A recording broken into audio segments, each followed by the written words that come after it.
이 남자 월 소득 10만 위안이 넘고 집을 3채나 가지고 있는 부자입니다.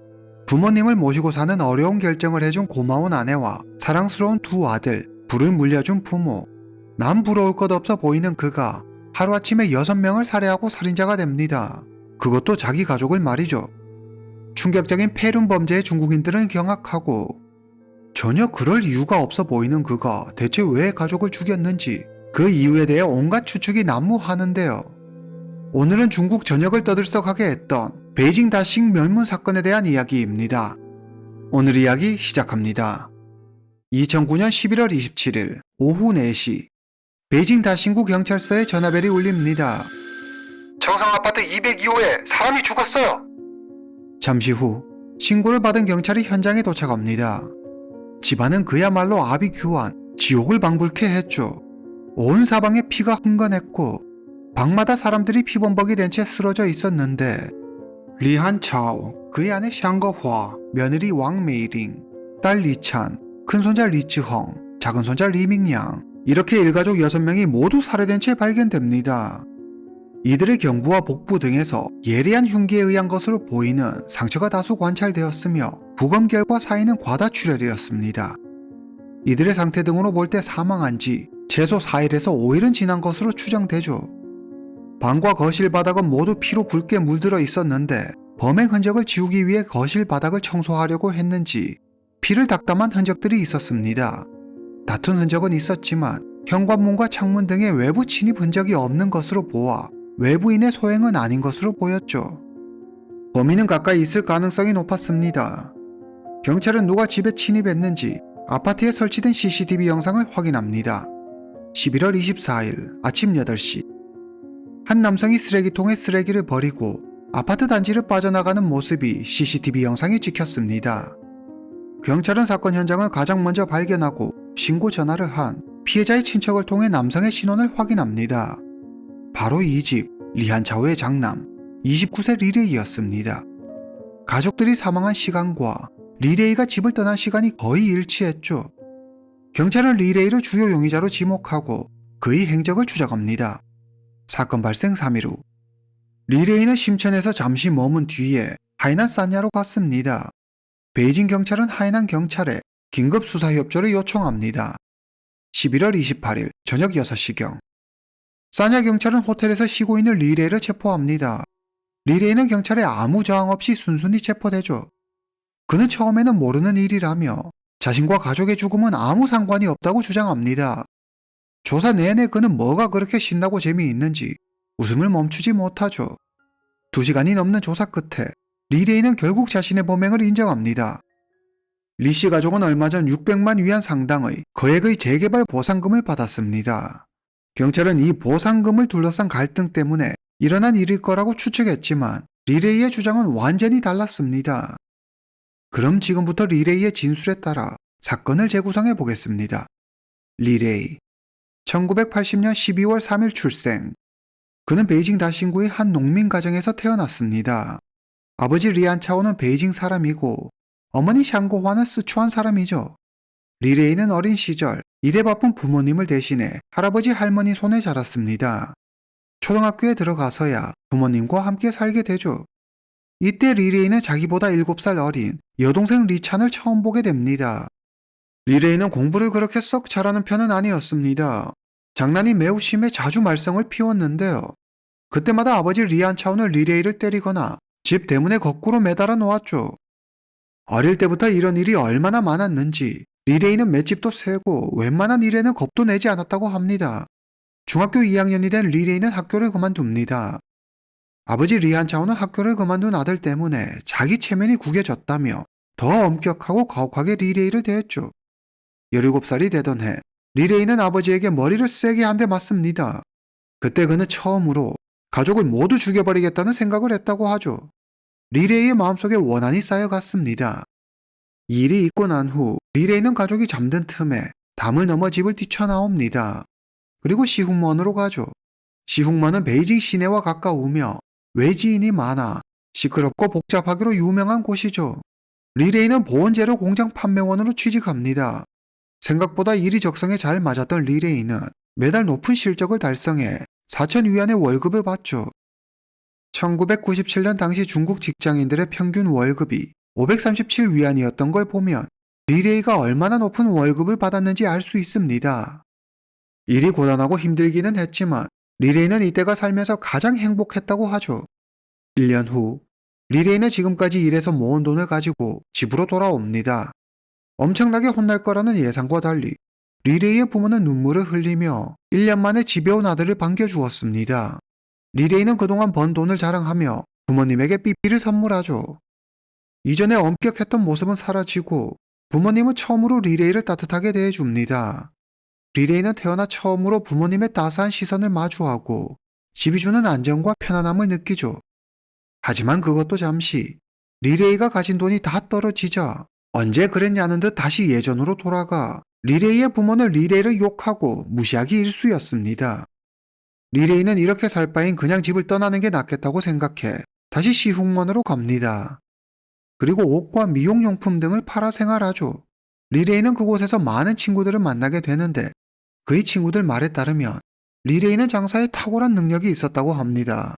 그리고 친구와의 관계에 무척 집착했는데 아마도 부모에게 받지 못한 인정과 사랑을 친구들에게서 채우려는 듯 보였죠. 1999년 19살이 된 리레이는 미용실에서 한 여성을 알게 됩니다. 바로 그의 아내 왕메이링이죠. 왕메이링은 리레이보다 3살이 더 많았습니다. 22살의 왕메이링은 미용실 인턴으로 일하고 있었습니다. 리레이는 그녀의 단골이 되고 두 사람은 연인으로 발전하죠. 2년 후 지금까지 모아뒀던 돈에 리레이가 조금 더 보태 왕메이링은 현안의 미용실을 엽니다. 왕메이링은 실력도 좋았지만 말재주도 좋아 단골도 금방 생기고 큰돈을 벌게 됩니다. 직원도 10명 넘게 둘 정도로 미용실은 번창하죠. 2002년 왕메이링과 리레이는 결혼하고 허난에서 베이징으로 이사 옵니다. 2003년 6월 두 사람은 아들을 한 명 낳습니다. 결혼하고 몇 년 동안 리레이와 왕메이링은 누구보다 행복한 시간을 보내죠. 2006년 왕메이링은 미용을 그만두고 회사 판매직으로 들어갑니다. 그녀는 입사한 해에 판매왕으로 선정돼 바로 영업팀장으로 승진하죠. 리레이는 왕메이링이 사회적으로 인정받고 돈도 전보다 많이 벌게 되자 직설적이고 심술궂게 바뀌었다고 합니다. 리레이 역시 뒤질세라 친구와 함께 변압기 사업을 시작하죠. 자금이 부족했던 리레이는 아내 왕메이링에게 8만 위안을 빌리고 부족한 건 여기저기에서 빌려 메꿉니다. 어렵게 자금을 마련해 시작한 사업이었지만 실패로 끝이 나고 리레이는 큰 빚을 집니다. 아내 왕메이링과 리레이의 부모는 능력도 안 되면서 무슨 사업을 한다고 설친 거냐며 리레이를 면전에 두고 비난하죠. 2008년 새로 사업을 시작한 리레이는 다행히 크게 성공합니다. 많이 벌 때는 한 달에 10만 위안을 벌기도 했죠. 수중에 돈이 좀 생기자 이번에는 가게를 하나 하고 싶어졌습니다. 그러나 돈이 좀 부족했죠. 리레이는 부족한 돈을 부모에게 빌리려고 했지만 리레이의 부모는 아들의 부탁을 단칼에 거절해버립니다. 돈이 없으면 안 해야 하는 것을 그는 친구에게 부탁해 친구 집을 담보로 60만 위안을 빌립니다. 그리고 뻔뻔하게 끝까지 나 몰라라 돈도 갚지 않죠. 정말 욕을 부르는 자네요. 리레이는 손님 접대를 핑계로 자주 유흥업소에 갔는데 그때 업소에서 일하는 여성과 아내 몰래 만남을 갖습니다. 하지만 얼마 못 가 아내 왕메이링에게 들키고 말죠. 화가 난 왕메이링은 이때부터 무슨 일이 있어도 무조건 밤 10시 전에 집에 들어오라고 명령합니다. 그러나 노는 걸 너무 좋아했던 리레이에겐 불가능한 일이었죠. 이후 두 사람은 자주 싸우게 되고 왕메이링은 무슨 일만 생기면 시부모, 그러니까 리레이의 부모를 바로 찾아갔습니다. 그러면 리레이의 부모는 리레이를 불러 크게 혼을 냈죠. 리레이의 여동생 리찬 역시 항상 새언니 편만 들었습니다. 리레이는 가족들이 모두 자기만 싫어하는 것 같아 억울했습니다. 아버지 리안 차오는 마주치기만 하며 욕하기에 바빴고 어머니 샹구와는 리레이가 뭘 하든 관심이 없었습니다. 그저 리레이가 주는 돈에만 관심이 있었죠. 리레이가 주는 용돈으로 명품을 사고 사치를 부리면서도 고맙다는 말을 한 번도 한 적이 없었습니다. 하루는 샹구아가 리레이를 불러 밥값을 내게 했는데 밥값이 무려 8천 위안이나 나왔죠. 리레이는 부모의 ATM기 같은 존재였습니다. 그는 이렇게 무의미하게 돈을 쓸 바에는 둘째를 낳고 벌금을 내는 게 더 나은 것 같다며 아내 왕메이링에게 둘째를 갖자고 조르죠.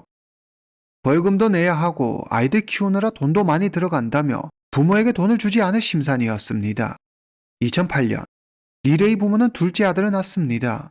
하지만 리레이는 기분이 썩 좋지 않았습니다. 바로 아내 왕메이링 때문이었죠. 왕메이링은 매달 일정 수준 이상의 실적을 달성해야 했습니다. 그렇지 않으면 부족한 돈을 자기가 직접 채워 넣어야 했죠. 물론 초과 실적을 달성해 성과급을 받을 때도 있었지만 최근 몇 달은 할당량을 채우지 못해 리레이가 채우지 못한 실적을 메꿔주고 있었죠. 그런데 아내는 자기에게 조금도 고마워하지 않는 것 같았습니다. 오히려 당연하다는 듯 더 당당하게 돈을 요구했죠. 가만히 보니 다 똑같았습니다. 자기가 번 돈으로 호의호식하면서 고마워하기는커녕 부모건 아내건 걸핏하며 자기를 무시하고 모멸감을 줬죠. 리레이의 가족에 대한 분노는 점점 극에 다다랐습니다. 급기야 지나가다 칼만 봐도 가족을 모두 죽이고 자기도 죽을 거라는 생각을 하게 되죠. 2009년 리레이는 20만 위안을 투자해 친구와 함께 식당을 엽니다. 하지만 식당은 계속 적자를 내죠. 이때 마침 리씨 집안에 경사가 생깁니다. 2009년 5월 아버지 리안차오는 베이징 외곽의 두 채의 낡은 집과 오래된 공장을 가지고 있었습니다. 공장은 문 닫은 지 이미 오래였죠. 정부에서 리안차오의 집과 공장이 있는 구역의 재개발을 결정하면서 보상금으로 600만 위안을 받게 됩니다. 리안차오는 보상금으로 다신구에 있는 고급 아파트 한 채를 사고 나머지는 다른 곳에 집을 사기로 하죠. 리안차오는 아들 부부와 다신구에 있는 고급 아파트에서 같이 살기로 합니다. 일은 훗날 재앙의 씨앗이 되죠. 리레이는 매일 부모님 얼굴을 봐야 했고 이들 사이에 오랫동안 묵혀왔던 갈등은 더 심각해집니다. 식당이 자란데 금전적으로 어려웠던 리레이는 아버지에게 돈을 빌려달라고 합니다. 하지만 리안차오는 돈을 다 날려버릴 거라며 절대 빌려주지 않죠. 리안차오는 보상금으로 집을 7채 구매했는데 돈을 주는 대신 이 중 3채를 리레이 명의로 사줍니다. 하지만 리레이는 지금 필요한 건 현금이지 집이 아니라며 아버지는 늘 자기 멋대로에 도와주지도 않는다며 아버지를 원망합니다. 이런 것들이 훗날 마음속 응어리로 남죠. 2009년 11월 리레이는 칼을 사서 품에 넣고 다닙니다. 가족을 모두 없애버릴 생각을 하면서 말이죠. 하지만 가지고 다닐 뿐 실행에 옮기지는 않습니다. 이때까지는 말이죠. 11월 중순 리레이는 사촌 결혼식에 참석합니다. 피로 연해서 술을 거나하게 마신 리안차오가 친척들이 다 지켜보는 앞에서 아들 리레이는 무능하고 어리석다며 잔뜩 핀잔을 주죠. 리레이는 당장이라도 품에서 칼을 꺼내고 싶었지만 가까스로 분노를 억누릅니다. 11월 23일 밤 10시 리레이는 식당에서 친구들과 술을 마십니다. 아내 왕메이링의 전화였습니다. 10시가 넘었는데 지금 뭐 하는 거야? 술이나 먹고 한심하다. 화가 난 리레이는 마시던 맥주병을 집어던지고 집으로 갑니다. 리레이의 부모는 침실에서 쉬고 있었고 6살 큰아들 리츠헝과 작은아들 리밍양은 이미 자고 있었죠. 여동생 리차는 방에서 컴퓨터를 하고 있었습니다. 자기를 뺀 모든 사람이 다 평온해 보였죠. 방으로 들어가자 아내 왕메이링의 욕설과 폭언이 시작됩니다.